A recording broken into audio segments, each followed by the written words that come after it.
наурызбен құттықтаймын. 22 наурыз қазақтардың әлгі мерекесі. 22 наурызда күн мен түн теңеседі.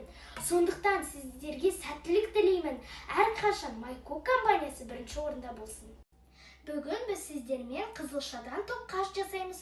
Бұл үшін бізге ұн, дрожжи, қант, тұз, май және өзі қызылша керек. Бірінші біз майкоққа 30 грамм қызылша саламыз. Содан кейін окейға басамыз.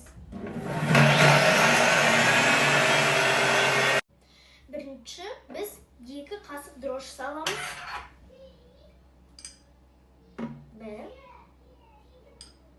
2. Далее. Содан кейін біз 40 мл май саламыз.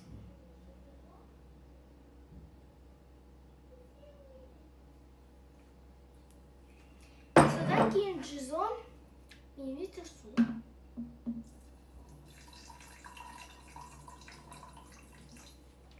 Содан кейін 2 қасық.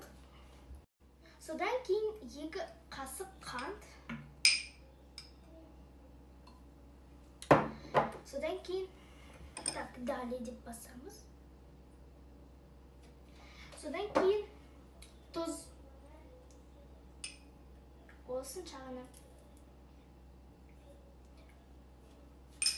Далее деп басамыз.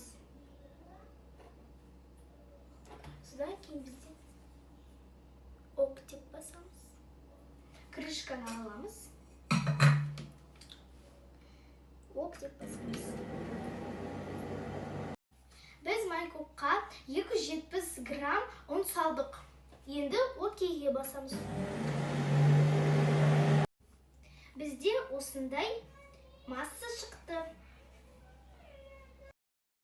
Бізде осындай домалақ шықты. Енді біздің тоқаштарымызды пешке саламыз.